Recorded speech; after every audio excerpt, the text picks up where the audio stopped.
Okay, we'll try this once more. And so I'm going to move on and start at the very beginning. As you might be able to tell by my funny accent, I'm American. I was born and raised in Southern California, but I did my master's and PhD at the University of Pennsylvania. And I also taught English in Ukraine and did my research on English medium education in Ukraine. And Pennsylvania and Ukraine led me to get this opportunity to be an assistant professor of multilingual education in Kazakhstan. So again, I had lived in this part of the world before, teaching English as a foreign language. I had taught English for academic purposes in the US for a couple of years to Chinese students, but I had not lived in Kazakhstan before. I had not taught in English to students. I wasn't sure what to expect, but I certainly didn't expect to love my students as much as I do. Um, but over these 10 years, I've developed this rapport with students, this approach to teaching students, and Ben Rampton from King's College came to visit Kazakhstan in 2023, saw my students present, asked me, how do you do this? Write about this for our journal. So I originally wrote a paper focused more on academic mamahood.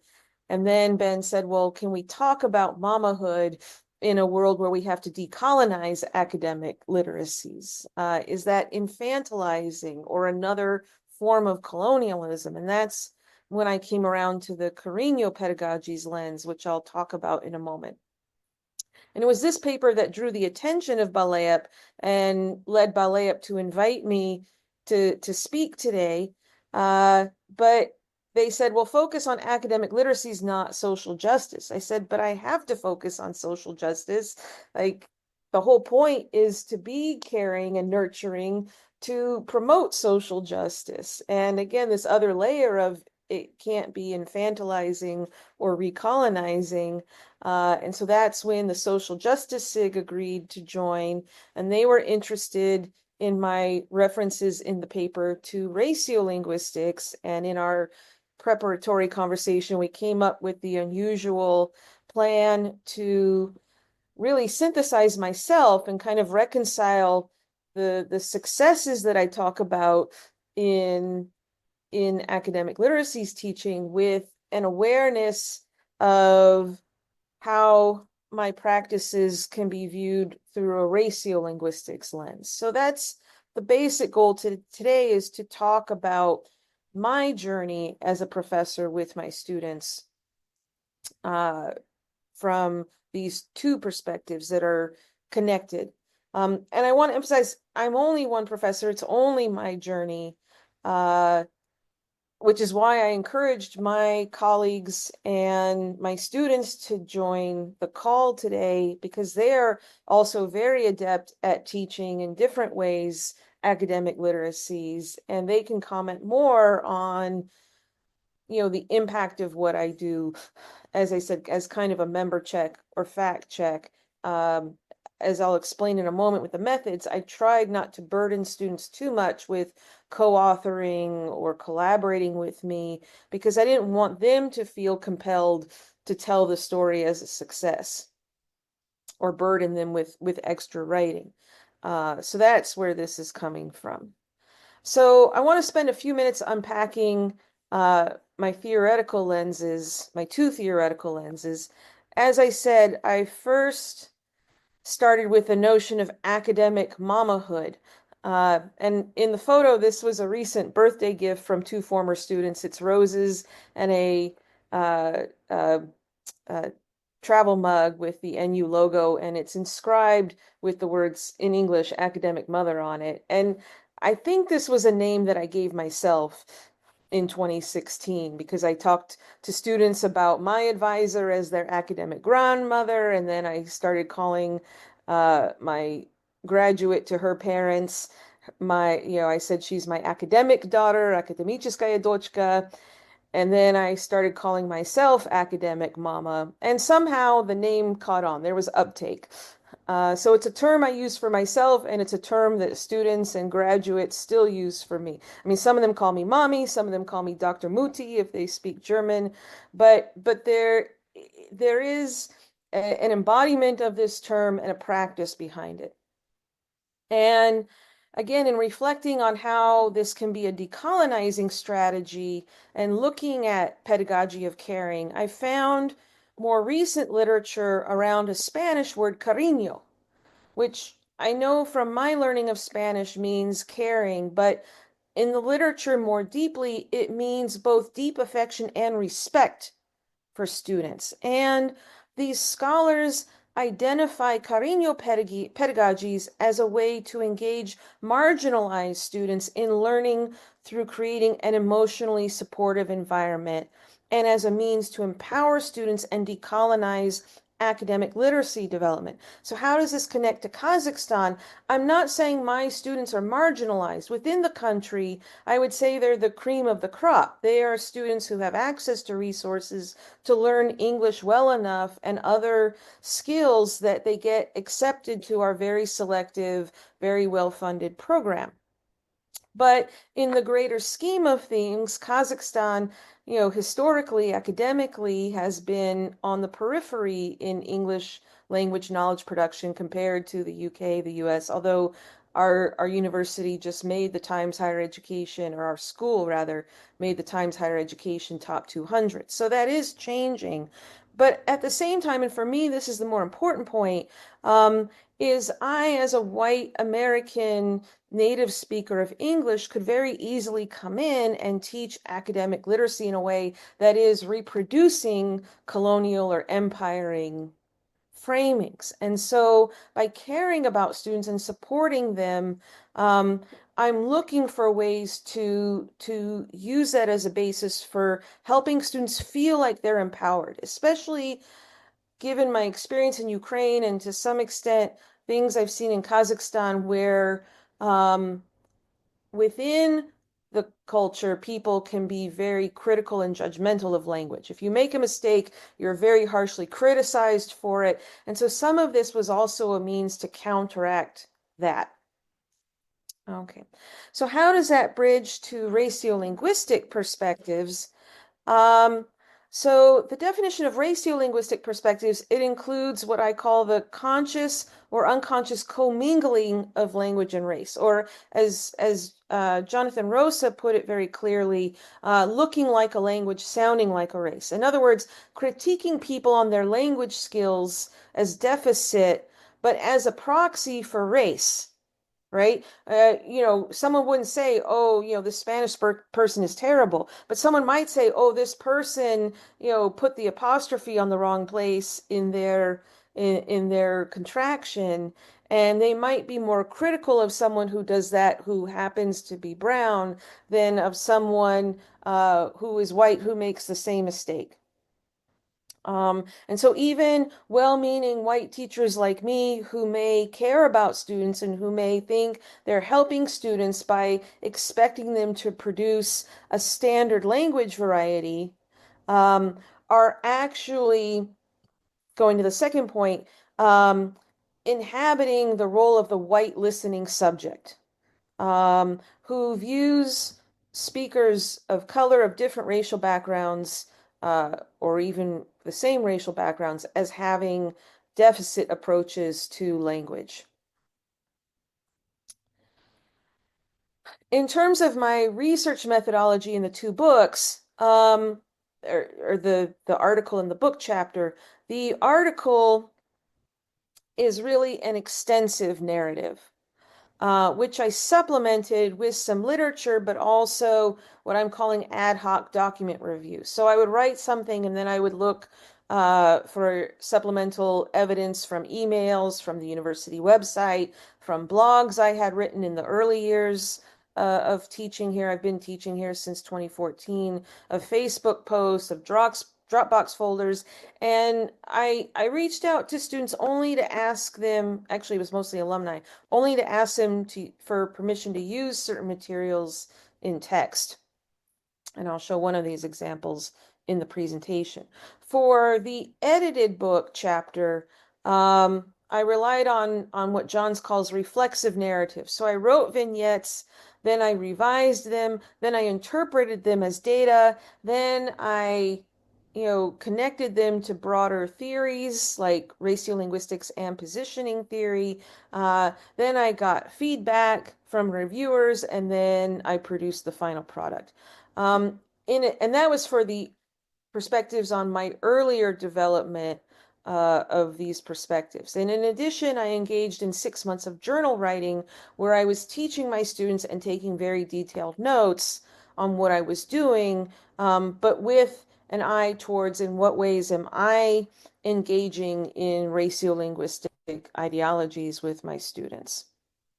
Um, and again, for one of the vignettes in particular, I engaged in member checking because I wrote about my experience publishing a paper with a then current student. Now he's in a PhD program at University of British Columbia, and I also got permission to use his name because his name is identifiable as the co-author of the paper that we ultimately published. And I also know that I think it was Nick in particular who was interested in this narrative inquiry approach. Chin Chin and I, Chin Chin Jiangwu, who I are the co-editors of this book, and our goal in the next year or so is to put out a call for a special issue for a journal to encourage others to engage in this kind of autoethnographic narrative inquiry reflection on lived ratiolinguistic experiences. Okay, so now I'll come to the findings or the meta-analysis of the findings. And, you may be wondering why I use this term imperfect dash imperfective. Uh, Again, I want to say I'm just one person. I'm not perfect. I'm trying and striving to be better as a teacher and as a supervisor. But I'm aware that I don't have all the answers. And then, as I explain in the book chapter, and as the Russian speakers on the Zoom will recognize, the term imperfective refers to one of two types of verbs in Russian. And imperfective verbs are literally verbs that don't have an end. They don't have a finish. The action is never completed, right? So there's a difference between I'm reading a book, like I have a book where I've read 2 chapters and I have 20 chapters to go, and a verb for I have read the book, which means I have read it from cover to cover and I'm ready to write the review. So for me, this process of reflection and of developing my capacity for teaching uh, academic literacies in a way that is, Carino, that is not ratiolinguistic deficit framing is an imperfective action. But I'm able at least to divide it into 3 discrete phases. And the first one I'm calling the mama bear stance. And in the paper in particular, I reflect on this because I was part of a group that was supervising the first students to finish MA in multilingual education theses. And there were very specific rubrics and discussions about supervision and my own understanding, because I was an Ivy League school, student in one of the top universities. I had this prestigious professor. I must know how to produce a research thesis, even though I myself never wrote a research thesis as a master's student.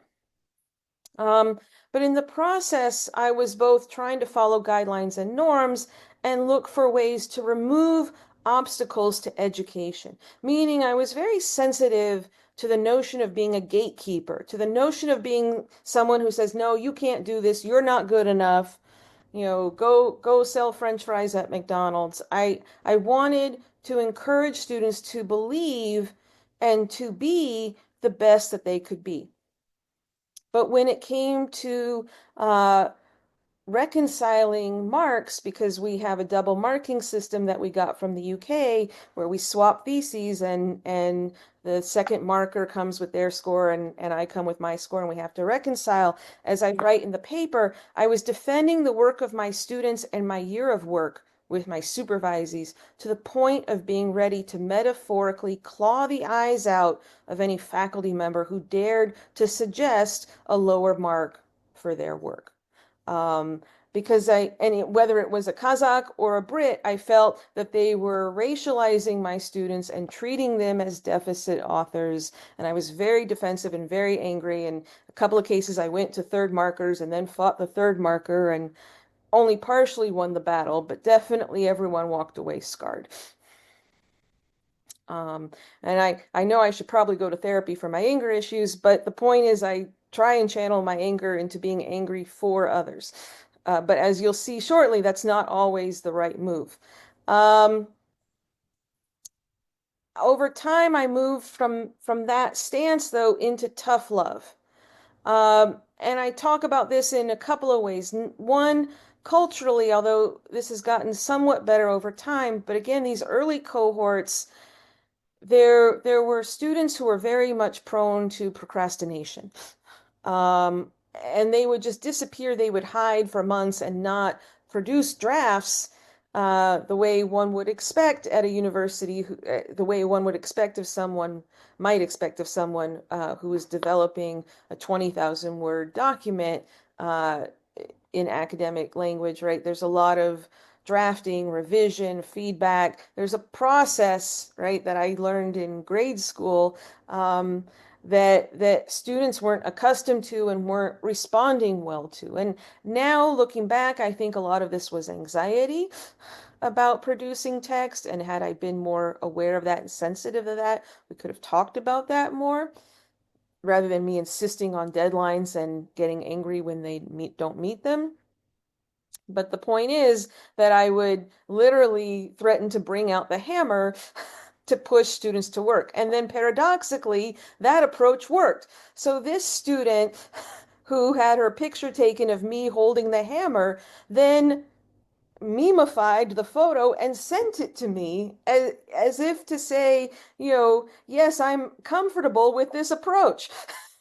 Like, like she knows it's wrong, and yet it's not that she was angry at me or saying, "How dare you? I'm going to sue you." It was, yes, this is what's happening right now. And I did contact the student who's cowering from the hammer to get permission to use this photo in the paper, and she agreed. So sometimes the only thing that works is yelling, which I don't like to do, but if that's what students need, the Carreño pedagogy's approach says that's how you respect students, is you give them what they need, even if you're not comfortable with it. But more importantly, for academic literacy's development, as I kept getting this same critical feedback from second markers and getting critical feedback from second reviewers of papers I was submitting to journals, I had to step back and be more critical of my expectations and be more reflexive in knowledge that I didn't have about producing text that my peers were sharing with me. And in turn, I also recognized, seeing how other students were producing text for other supervisors, that at least in our university context, in our program context, the majority of students will rise to or even exceed the expectations that we as supervisors put out for them. And so instead of trying to be just nice and friendly and supportive and nurturing, I started demanding more from students and I started being more critical of what students were producing, recognizing that the more I did that and the more they responded to that, the better their theses would be received by the second marker. At the same time, I recognize that for some students, finishing or passing is enough. So I had one student that I very strongly believed had a very strong thesis, but I was very concerned about what the second marker would say. And so I kept nitpicking and looking for things to fix. And I said, I'm doing this because I'm concerned about what the second marker will say. And the student responded, almost verbatim, I don't care. Any grade is fine with me. I just want to finish. And I realized that it wasn't about the student, it was about my ego. And I also realized it was about the supervisor and their ego and their subjectivities. And so I've learned better how to manage my interactions with students and know when to push and know when I've pushed enough and to back off. to know when to accept something as an A and when something is not, and when still to go into mama bear mode if there is truly a judgment call that I think was made on the wrong basis for my student. So again, that's all from the paper in Working Papers in Urban Language and Literacies. If I turn now to the edited book chapter, I have a section about academic language and the ratiolinguistic gaze. And this is a direct quote on the left in blue from that book chapter, where I say being anti-racist or anti-linguist for mother tongues alone is not enough. If I love my students, really love them, then I also have to love how they express themselves in English. I must resist the temptation to see their languaging practices, such as APA citations or organization, as deficit. Yet it is a temptation, and resistance is hard because I do still see these things as errors, and because I'm surrounded by multiple well-meaning white inner circle country colleagues who take this deficit view. So I'm sure I could say more about this, and I'm sure you'll have more questions about this, but before I go to the conclusion, I'm asking you to pause and silently ask yourself, are you disturbed to see the page number at the end of this paragraph rather than as part of the citation above? And if you weren't disturbed, would you be disturbed if one of your foreign or multilingual students wrote the citation with the opposite of your expectations? Why or why not? These, to me, are the questions that we need to be asking ourselves as we interact with our students, as we support our students, and as we look for ways to empower our students. So to sum up, I have no idea what time I have because I had to turn over my phone. But I want to suggest possible implications for practice. And I say possible because a lot of this will vary from context to context and your own personality. But number one at the top, caring matters for academic literacy development. But how you show caring depends on the teacher and the student. Number two, on the right, caring is a form of social justice. And I think we're certainly seeing in the world right now that the choice to care is an act of social justice, and the absence of caring or empathy is the opposite of social justice. It's the beginning of social oppression and other serious world crises. But I'll try not to get political, but I already did. Connected with caring is what Flores in the foreword to our book calls radical listening, which is also a form of social justice. So it's not enough for me as academic mama to pour my heart and soul into teaching students.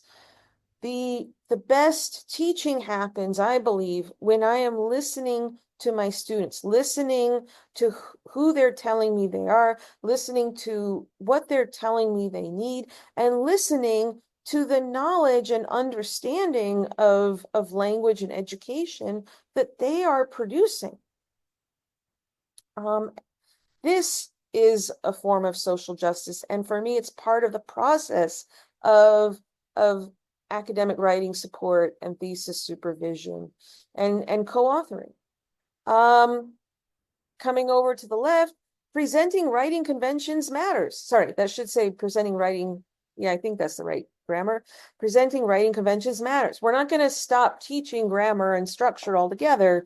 There are certain structures that work better for entering certain communities of practice. But equally important, I want to argue, is leaving space for emerging scholars to negotiate choices to follow or break convention.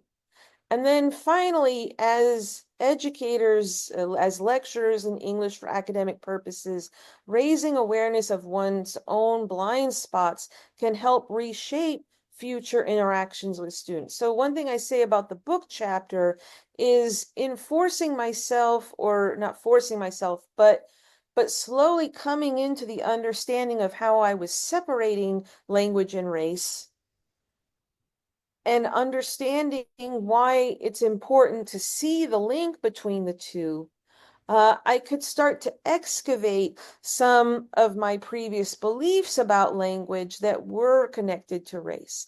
And I can start to further think about better ways to interact with my students, better ways to interact with scholars, right? Not just focusing on, oh, this person is from Syria, or asking, where are you from, for example, but seeing them as people on a journey, people who have come from and been through many places and are now at a particular point in time with particular connections to me that go beyond essentializing understandings of language and race and culture.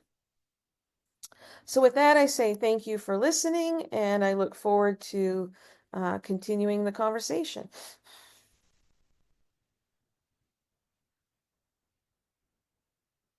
Right, thank you so much, Bridget. I that was that was a really interesting. Thank you very much. I'm just going to stop the recording now. Should do.